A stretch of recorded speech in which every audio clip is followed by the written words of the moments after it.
जय यीशु की। मैं हूं प्रियंका डामोर और आप देख रहे हैं रेडियो वेरतास एशिया की हिंदी सर्विस। कलीसिया समाचार में आप सभी का स्वागत है। कलीसिया समाचारों में प्रमुख हैं। रेडियो वेरतास एशिया के पूर्व महाप्रबंधक बिशप टेओडोर बुहने का 87 वर्ष की आयु में निधन। पुलिस ने पॉप का अपमान करने वाले घृणास्पद भाषण के खिलाफ कार्रवाई शुरू की। कार्यशाला ने शिक्षकों के बीच आर्टिफिशियल इंटेलिजेंस के डर को दूर किया। दिल्ली के कैंसर प्रशामक देखभाल संस्था ने 30 वर्ष पूरे किए। रतन टाटा को मदर टेरेसा पुरस्कार दिया गया। मणिपुर के पुलिस स्टेशन पर हमले में 10 की मौत। मणिपुर में ताजा हिंसा से शांति प्रक्रिया पटरी से उतर सकती है। संघीय सरकार द्वारा विदेशी निधियों को धर्मांतरण से जोड़ने से एनजीओ नाराज। अब जानते समाचार विस्तार से।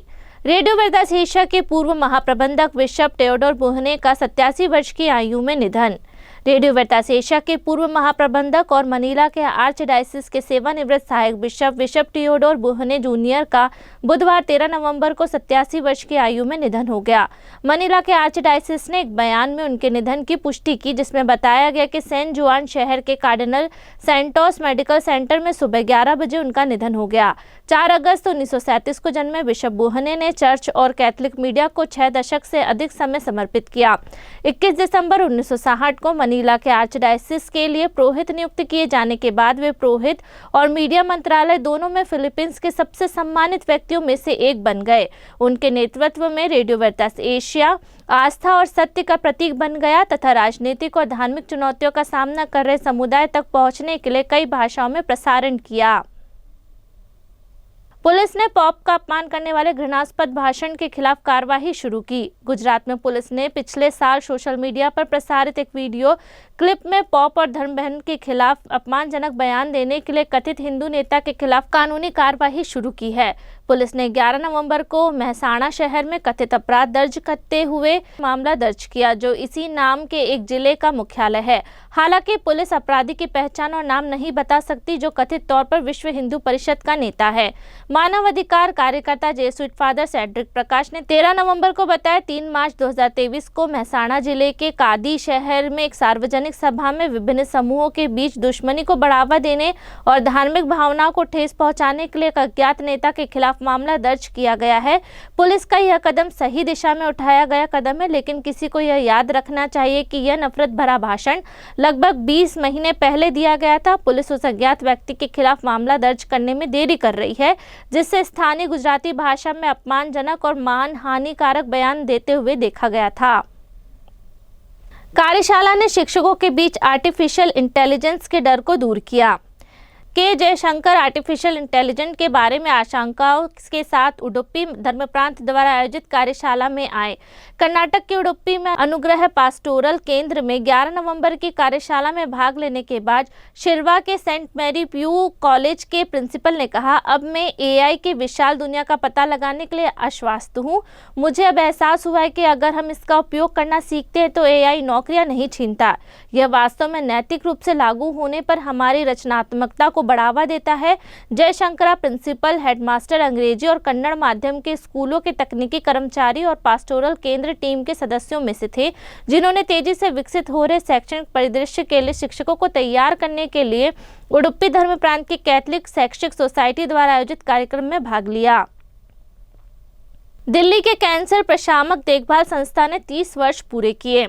दिल्ली में एक धर्मशाला जिसने लगभग 7,500 लोगों को गरिमा के साथ मृत्यु का सामना करने के लिए तैयार किया है, ने 3 दिनों तक चलने वाले विभिन्न कार्यक्रमों के साथ अपनी 30वीं वर्षगांठ मनाई।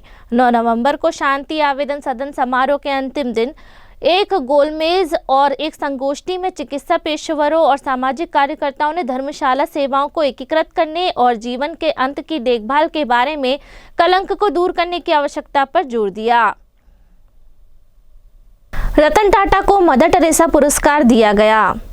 एक स्वैच्छिक एजेंसी ने दिवंगत रतन टाटा और 11 अन्यों को व्यवसाय से परे उनकी भूमिका के लिए सामाजिक न्याय के लिए अपना मदर टेरेसा मेमोरियल पुरस्कार प्रदान किया। हरमनी फाउंडेशन के संस्थापक अध्यक्ष अब्राहम मथियाई ने कहा, रतन टाटा ने सेवाएं और सामाजिक जिम्मेदारी की एक स्थायी विरासत छोड़ी है जो समुदाय को प्रेरित और उत्थान करती रहती है।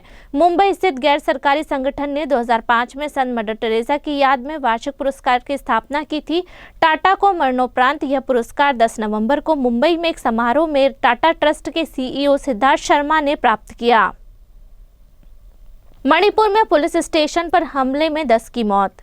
11 नवंबर को अशांत पूर्वोत्तर मणिपुर राज्य में पुलिस ने कुकी अल्पसंख्यक बलों के साथ संघर्ष किया जब उनके स्टेशन पर हमला किया गया, जिसमें कम से कम 10 लोग मारे गए। एक जिला अधिकारी ने कहा, मई 2023 में मणिपुर में मुख्य रूप से हिंदू मैतेई बहुसंख्यक और मुख्य रूप से ईसाई कुकी समुदाय के बीच छिड़े संघर्ष में यह हिंसा नवीनतम है।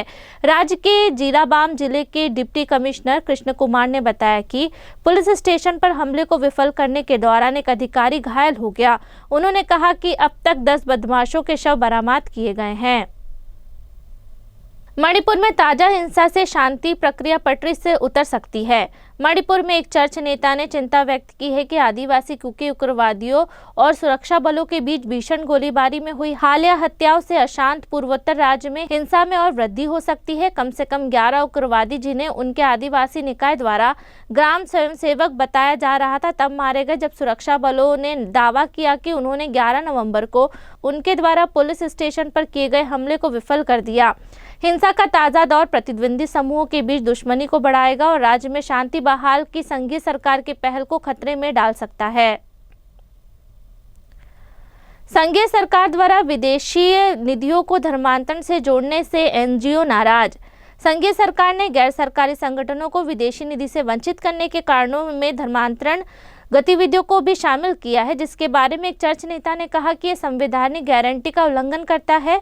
गृह मंत्रालय ने 11 नवंबर को मीडिया को एक नोट जारी किया जिसमें बताया गया कि यदि स्वैच्छिक एजेंसियां विकास विरोधी गतिविधियों धर्मांतरण में शामिल है तो उन्हें विदेशी निधि प्राप्त करने की अनुमति नहीं दी जाएगी। अधिकांश ईसाई स्वैच्छिक एजेंसियां देश के विभिन्न चर्चों से जुड़ी हुई है और उनसे अपने धर्म का प्रचार बंद करने के लिए कहना संविधान में दी गई आस्था और स्वतंत्रता का सीधा उल्लंघन है। ऐसा राष्ट्रीय राजधानी में दिल्ली के आर्चडायसिस के कैथोलिक संघ के प्रमुख AC माइकल ने कहा। इसी के साथ कलीसिया समाचार समाप्त हुए। अगली बार फिर मुलाकात होगी नई खबरों के साथ। नमस्कार। रेडियो वेरितास एशिया आपके लिए लेकर आए हैं RVA mobile app. RVA mobile app पर हमारे विभिन्न प्रकार के कार्यक्रमों का लाभ लें, हमसे जुड़ें और एशियाई ईसाईयत की आवाज का हिस्सा बने। आज ही ऐप स्टोर एवं प्ले स्टोर से RVA मोबाइल ऐप डाउनलोड करें।